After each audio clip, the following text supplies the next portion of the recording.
पाकिस्तान, अफगानिस्तान और बांग्लादेश, यहाँ से जो माइनॉरिटी है, इन देशों की जो माइनॉरिटी है अर्थात बौद्ध, जैन, हिंदू, और इनको अगर हम भारतीय नागरिकता देने के लिए कहते हैं कि 2004 के पहले जो लोग भी भारत में आके बसे हुए हैं उनको हम नागरिकता देंगे, तो उसमें गलत क्या है।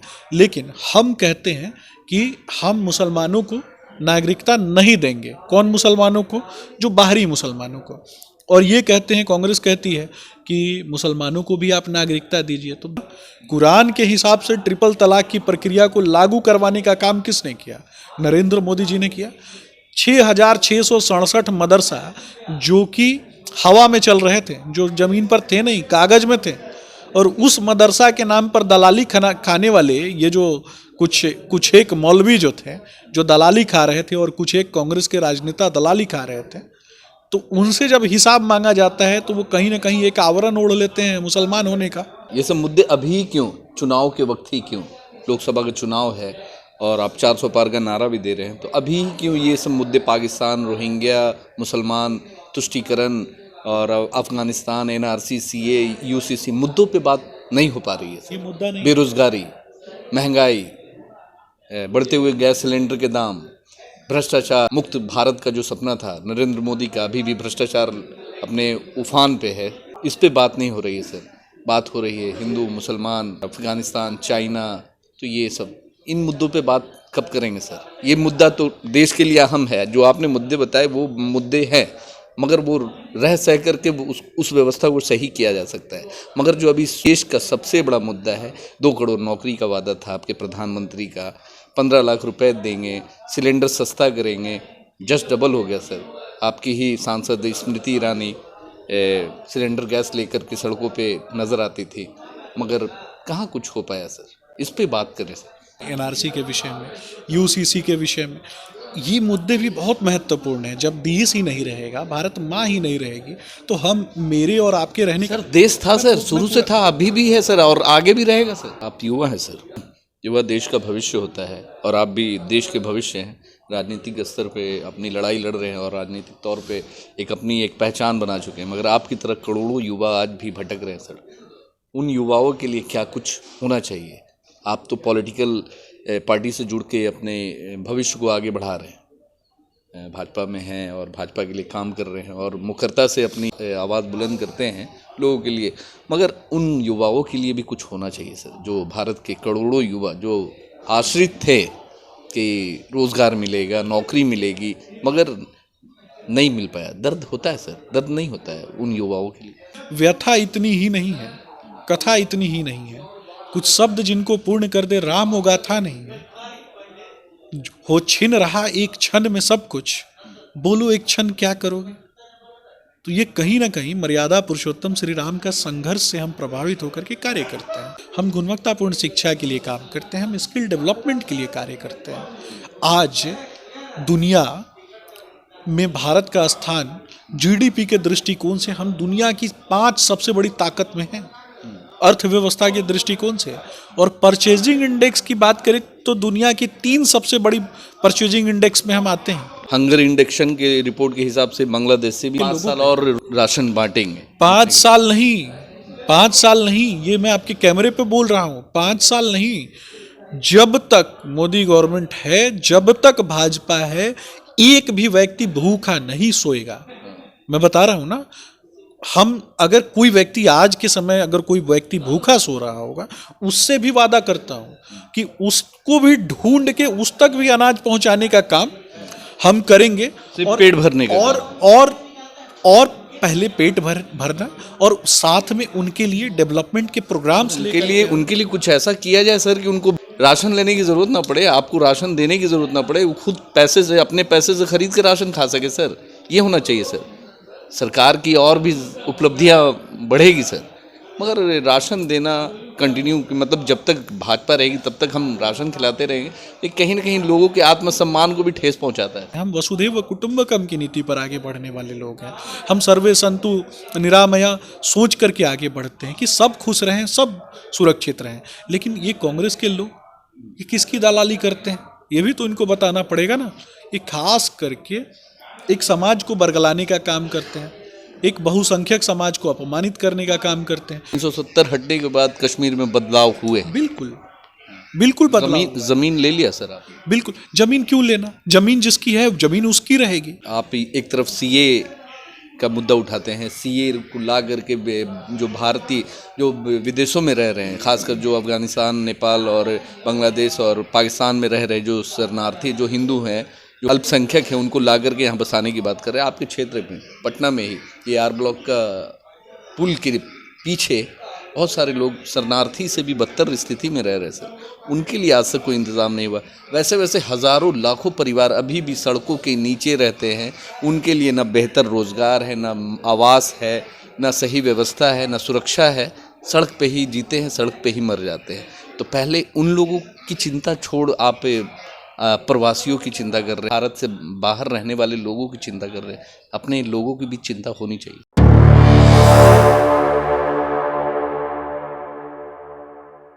भाजपा और भाजपा के नेता लगातार 400 पार का नारा दे रहे हैं कि इस बार देश में 400 पार, मगर क्या ये पॉसिबल है? पॉसिबल इसलिए बोल रहे हैं क्योंकि बिना मुसलमानों के वोट क्या 400 पार करेंगे? इस पर बात करने के लिए हमारे साथ में भाजपा के प्रवक्ता हैं सुमित शशांक जी हैं, इनसे बात करेंगे। सर, प्रधानमंत्री लगातार 400 पार का नारा दे रहे हैं, भाजपा के लोग 400 पार का नारा दे रहे हैं, मगर क्या बिना मुसलमानों के वोट 400 पार करेंगे? देखिए, हमने काम सबके लिए किया है, लेकिन सिर्फ धर्म के नाम पर हमने किसी के लिए काम नहीं किया, और आगे भी धर्म के नाम पे काम नहीं करेंगे। आगे भी इस्लामिक तुष्टीकरण के नाम पर काम नहीं करेंगे। आगे भी देश के लिए काम करेंगे, मातृभूमि के लिए काम करेंगे। तो आप बोल रहे हैं कि सर कि इस्लामिक तुष्टीकरण के नाम पर राजनीति नहीं करेंगे, मगर प्रधानमंत्री ही इस तरीके का अनपार्लियामेंट्री शब्द का इस्तेमाल करते हैं कि मतलब अगर कांग्रेस सत्ता में आती है तो देश की सारी संपत्ति मुसलमानों को बांट दी जाएगी। इसको कहाँ कैसे देखते? देखिए, इसमें कोई पार्लियामेंट्री शब्द नहीं है। मैं पूछना चाहता हूँ, विपक्ष वाले तो जवाब ये उनके हिसाब से हो सकता है, पार्लियामेंट्री शब्द क्या है और अनपार्लियामेंट्री शब्द क्या है, ये भारतीय जनता पार्टी के लोग बहुत अच्छे से जानते हैं। मैं आपको कुछ चीज़ें बताऊंगा क्रमबद्ध तरीके से, और आपके माध्यम से जो बिहार की यशस्वी जनता सुनेगी तो बिल्कुल उन चीज़ों को समझेगी। एक बात स्पष्ट रूप से समझना है कि दक्षिण भारत में मुसलमानों को आरक्षण देने का काम किसने किया? कांग्रेस ने किया। लेकिन मुसलमानों का आरक्षण जो प्रदान किया गया वो किससे छीन करके किया गया? ओबीसी समाज से छीन करके किया गया। ओबीसी में आने वाली जो भी जातियां हैं और उपजातियां हैं, उन सभी जातियों और उपजातियों का आरक्षण छीन करके मुसलमानों को देने का काम कर्नाटक में किसने किया? तो ये कांग्रेस पार्टी ने किया। कांग्रेस पार्टी कहती है कि ये विरासत टैक्स लेकर के आएगी, यानी देश में जितने भी हिंदू हैं और 100 करोड़ से भी ज़्यादा हिंदू जिनकी धार्मिक आस्था पर भारतवर्ष की नींव रखी हुई है और सनातन की मान्यताओं पर भारतवर्ष की नींव है, तो सनातन मान्यताओं में बसे हुए भारतवर्ष पर जब कोई व्यक्ति अपने आने वाले समय के लिए और अपने बच्चों के लिए अगर 2 मकान रखता है या 3 मकान रखता है, तो उसकी 55% संपत्ति छीन करके माइनॉरिटी में बांटने की बात करने वाला कौन है? ये कांग्रेस पार्टी ही तो है। इस पर बात नहीं होनी चाहिए क्या? यूसीसी के माध्यम से और एनआरसी के माध्यम से हमने किस प्रकार से देश के लिए कार्य करने की हमारी जो प्रतिबद्धता है हमने तो बता दी। पाकिस्तान, अफगानिस्तान और बांग्लादेश, यहाँ से जो माइनॉरिटी है, इन देशों की जो माइनॉरिटी है अर्थात बौद्ध, जैन, हिंदू, और इनको अगर हम भारतीय नागरिकता देने के लिए कहते हैं कि 2004 के पहले जो लोग भी भारत में आके बसे हुए हैं उनको हम नागरिकता देंगे, तो उसमें गलत क्या है? लेकिन हम कहते हैं कि हम मुसलमानों को नागरिकता नहीं देंगे। कौन मुसलमानों को? जो बाहरी मुसलमानों को। और ये कहते हैं, कांग्रेस कहती है कि मुसलमानों को भी आप नागरिकता दीजिए। तो पूरी दुनिया में मुसलमान कौन है?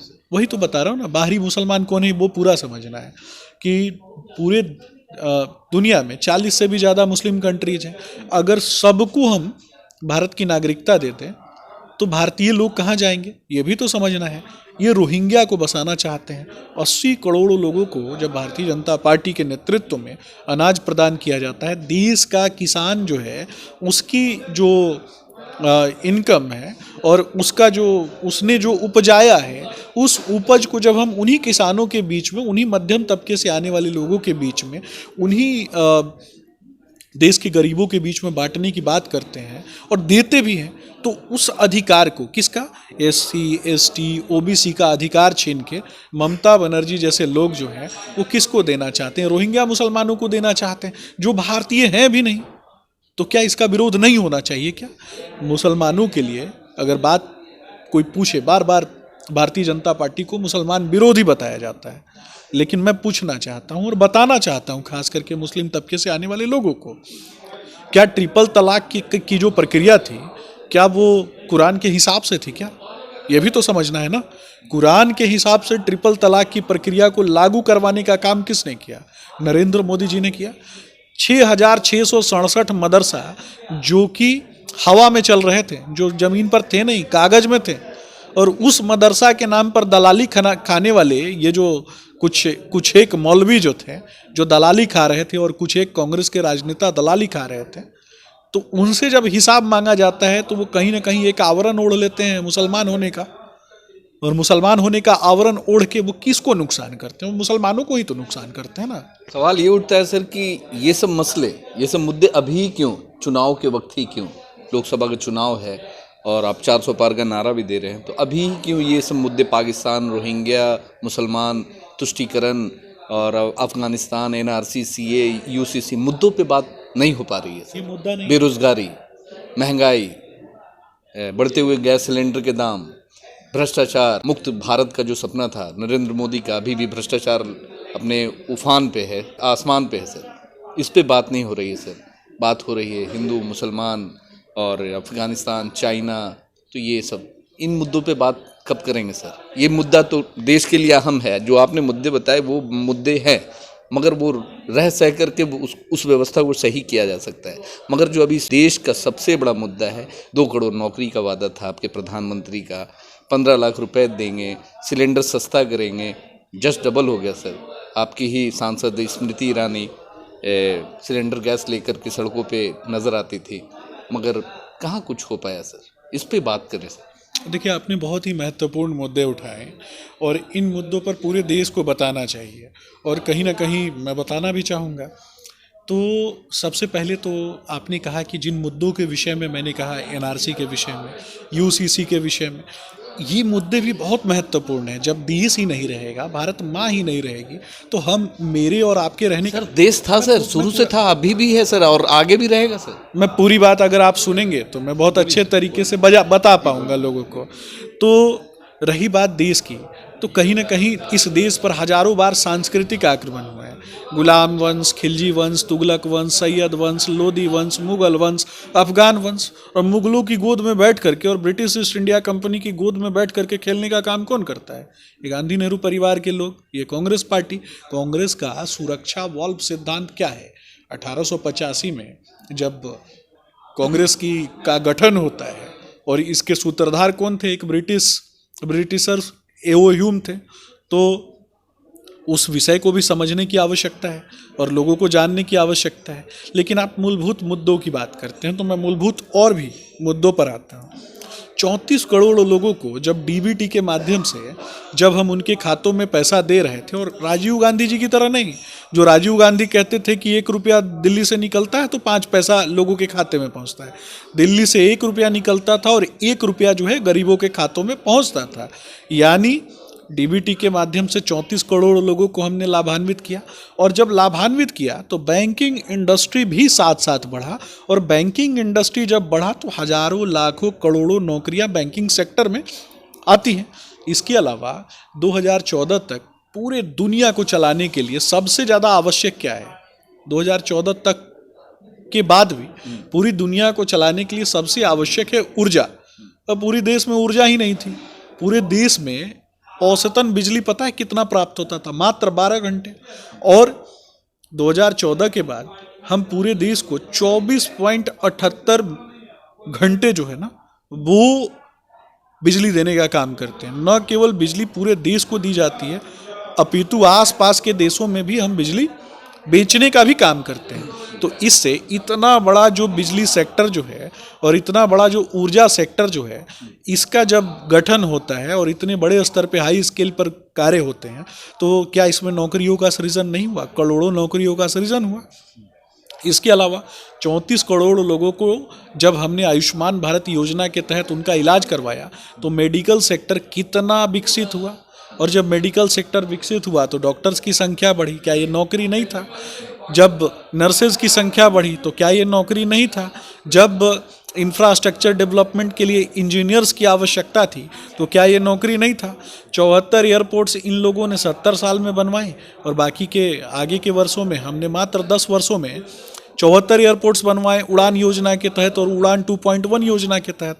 तो इतने हाई स्केल पर जब इंफ्रास्ट्रक्चर डेवलपमेंट हुआ तो क्या इसमें हजारों करोड़ों लाखों नौकरियों का सृजन नहीं हुआ? क्या यह भी समझना है। जब 25 करोड़ लोगों को हमने गरीबी रेखा से बाहर निकाला तो क्या इसमें नौकरियों के सृजन के बगैर वो बाहर निकल गए?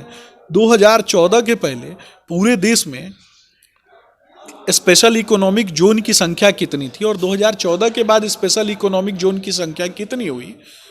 यह भी तुलनात्मक अध्ययन करने की आवश्यकता है। जब देश में एक स्पेशल इकोनॉमिक जोन बढ़ता है ना तो सिर्फ एक स्पेशल इकोनॉमिक जोन से लाखों की संख्या में नौकरी बढ़ती है। और पिछले माह की बात करता हूं मैं, मार्च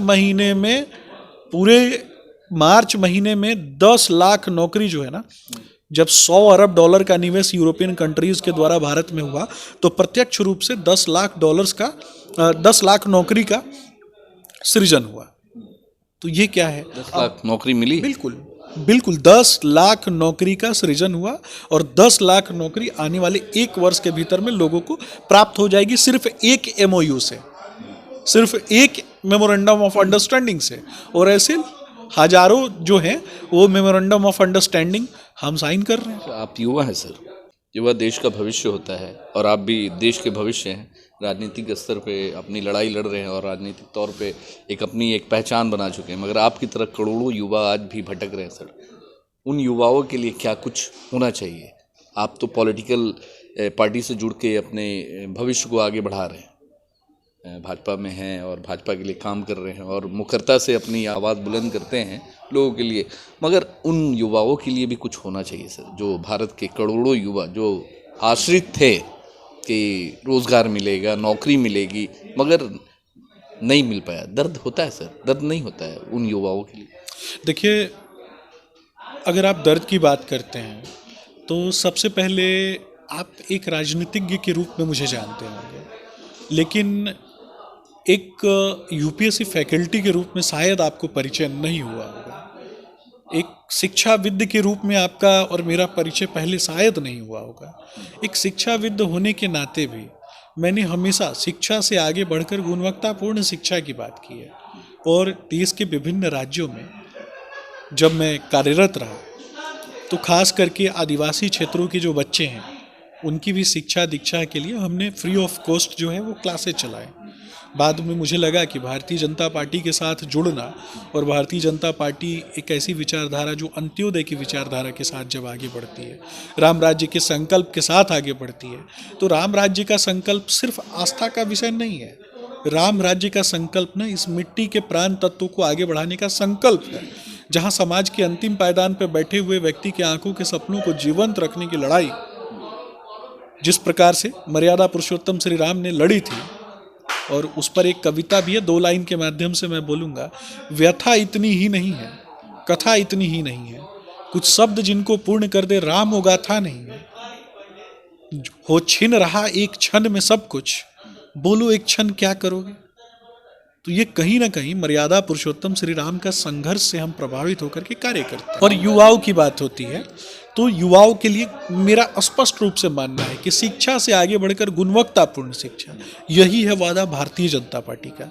हम गुणवत्तापूर्ण शिक्षा के लिए काम करते हैं, हम स्किल डेवलपमेंट के लिए कार्य करते हैं। आज दुनिया में भारत का स्थान GDP के दृष्टिकोण से हम दुनिया की 5 सबसे बड़ी ताकत में हैं, अर्थव्यवस्था के दृष्टिकोण से। और परचेजिंग इंडेक्स की बात करें तो दुनिया की 3 सबसे बड़ी परचेजिंग इंडेक्स में हम आते हैं। हंगर इंडेक्शन के रिपोर्ट के हिसाब से बांग्लादेश से भी। वही तो मैं आपको बता रहा हूं कि आखिर ये जो अन्न योजना हमने प्रारंभ किया, ये क्यों किया? ये इसी को तो दूर करने के लिए हमने किया ना, कि देश का संसाधन, देश का जो अनाज है वो देश के लोगों में बटे। तो सीने पर सांप किसके लौटता है? ये कहीं ना कहीं कांग्रेस पार्टी के 5 लोगों साल और राशन बांटेंगे? 5 साल नहीं, 5 साल नहीं, ये मैं आपके कैमरे पे बोल रहा हूं, 5 साल नहीं, जब तक मोदी गवर्नमेंट है, जब तक भाजपा है, एक भी व्यक्ति भूखा नहीं सोएगा। मैं बता रहा हूं ना, हम अगर कोई व्यक्ति आज के समय अगर कोई व्यक्ति भूखा सो रहा होगा, उससे भी वादा करता हूं कि उसको भी ढूंढ के उस तक भी अनाज पहुंचाने का काम हम करेंगे। सिर्फ पेट भरने का और पहले पेट भरना और साथ में उनके लिए डेवलपमेंट के प्रोग्राम्स उनके लिए कुछ ऐसा किया जाए सर कि उनको राशन लेने की जरूरत ना पड़े, आपको राशन देने की जरूरत ना पड़े, वो खुद पैसे से, अपने पैसे से खरीद के राशन खा सके सर। ये होना चाहिए सर। सरकार की और भी उपलब्धियां बढ़ेगी सर, मगर राशन देना कंटिन्यू, मतलब जब तक भाजपा रहेगी तब तक हम राशन खिलाते रहेंगे, ये कहीं ना कहीं लोगों के आत्मसम्मान को भी ठेस पहुंचाता है। मैं आपको वही बता रहा हूँ कि गरिमामय पूर्वक, यही मैं बोलने वाला था, आपने माइक हटा लिया था, लेकिन मैं बता रहा हूँ, गरिमामय पूर्वक हमने अनाज पहुँचाने का काम किया। ये जो संसाधन है ना देश का अनाज, जो ग्रीन रेवोल्यूशन हुआ और ग्रीन रेवोल्यूशन के बाद भारत में किस प्रकार से अनाज जो है उसकी पैदावार बढ़ी, और उसके बाद भी आपने देखा होगा कि 90 के दशक के पूर्व भारत की स्थिति क्या थी। कांग्रेस के शासनकाल में किस प्रकार से लोगों को भूखा मरना पड़ता था, रीढ़ की हड्डियां गल जाती थी लोगों की, कुपोषण के मारे लोग जो हैं वो परेशान हो जाते थे। लेकिन हमने क्या किया, श्रद्धेय अटल बिहारी वाजपेयी जी ने नदी जोड़ो परियोजना लेकर के आए, हजारों हेक्टेयर भूमि जो कि सिंचित नहीं थी उसको संचय करने का काम किया। तो जब हजारों हेक्टेयर भूमि को हमने सिंचित किया तो हमारे खाद्यान्न भंडार जो हैं वो 2 गुना अनाज से भर गए। तो वो अनाज हम दूसरे देशों को नहीं बेचकर हम उस अनाज को अपने ही देश के लोगों को गरिमा में पूर्वक देना चाहते हैं। लेकिन इसके साथ साथ पूरी दुनिया में ये समझना है कि जैसे ही बिहार में आप देखेंगे ना कि कोई भी उद्योग धंधा लगने की बात होती है तो उसको आरजेडी टैक्स देना पड़ता है, और आरजेडी के गुंडे जो हैं वो पहुंच जाते हैं उनसे पैसा लेने के लिए। पहले की बात कर रहा हूँ, लेकिन बाद में जब इंफ्रास्ट्रक्चर डेवलपमेंट होने लगा बिहार में, अलकतरा जो जिन लोगों ने चुराया था वो अलकतरा बचने लगा, तो सड़कों का निर्माण होने लगा। जब सड़कों का निर्माण हुआ तो मध्यम और लघु एवं कुटीर उद्योग जो है उसको फलीभूत करने के लिए हमारे जो उस समय के जो हमारे मंत्री थे सैयद शाहनवाज हुसैन जी, उन्होंने किस प्रकार से कार्य किया, इथेनॉल प्लांट्स वगैरह जो आपने देखे ही होंगे, तो किस प्रकार से हम उनके लिए काम कर रहे हैं, किस प्रकार से कनेक्टिविटी के लिए हम काम कर रहे हैं। आज बिजली व्यवस्था जो है पूरा बिहार जो है सोच नहीं सकता था, लेकिन बिजली व्यवस्था के लिए हमने काम किया। इसके अलावा हजारों करोड़ों लाखों नौकरियों का सृजन जो है ना वो तब हुआ जब बड़े से बड़े उद्योग, दुनिया का बड़ा से बड़ा उद्योग सेक्टर जो है ना वो भारत पहुँचा। और भारत जो है किसी भी उद्योग को स्थापित करने के लिए, किसी भी बड़े इंडस्ट्री को स्थापित करने के लिए जो 25 मानक तय किए गए हैं दुनिया में, उन 25 मानक में सबसे ज़्यादा अगर कोई खरा उतरा तो भारतवर्ष उतरा। अर्थव्यवस्था के 9 पैरामीटर्स को हमने पूरा किया। तो हम किसके लिए सोचते हैं? हम वसुधैव कुटुंबकम की नीति पर आगे बढ़ने वाले लोग हैं। हम सर्वे संतु निरामया सोच करके आगे बढ़ते हैं कि सब खुश रहें, सब सुरक्षित रहें। लेकिन ये कांग्रेस के लोग ये किसकी दलाली करते हैं ये भी तो इनको बताना पड़ेगा ना। ये खास करके एक समाज को बरगलाने का काम करते हैं, एक बहुसंख्यक समाज को अपमानित करने का काम करते हैं। ये कहते हैं, इनका जो एक तरीके से मानना है कि राम मंदिर में ताला लगाने की बात करने वाले जो लोग हैं, शाहबानो केस कौन नहीं जानता है। राजीव गांधी ने तो किस प्रकार से सुप्रीम कोर्ट का डिसीजन बदल दिया। तो जो लोग सुप्रीम कोर्ट का डिसीजन बदल सकते हैं वो तो राम मंदिर में कब ताला लगवा दे इनका कोई वो है। मैं पूछता हूँ ना, देश में क्या दलितों का अधिकार नहीं है क्या? दलित की माँ नहीं है क्या? दलित की बेटी नहीं है क्या? उसको सम्मान नहीं मिलना चाहिए क्या? ये मैं पूछ रहा हूँ। कहाँ वो अपमान की बात करते हैं? वही मैं बता रहा हूँ ना, कहाँ अपमान हो रहा है ये भी बता रहा हूँ। ये 370 लगाने की बात करते हैं ना, बोलते हैं ना कि 370 हम पुनः लगा देंगे, ये आप स्पष्ट रूप से जानते हैं।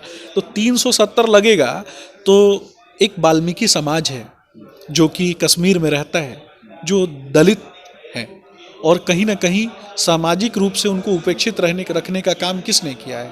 ये कांग्रेस पार्टी ने किया, आर्टिकल 370 लगा के। तो दलितों को वहाँ पे नौकरी करने का अधिकार नहीं है क्या?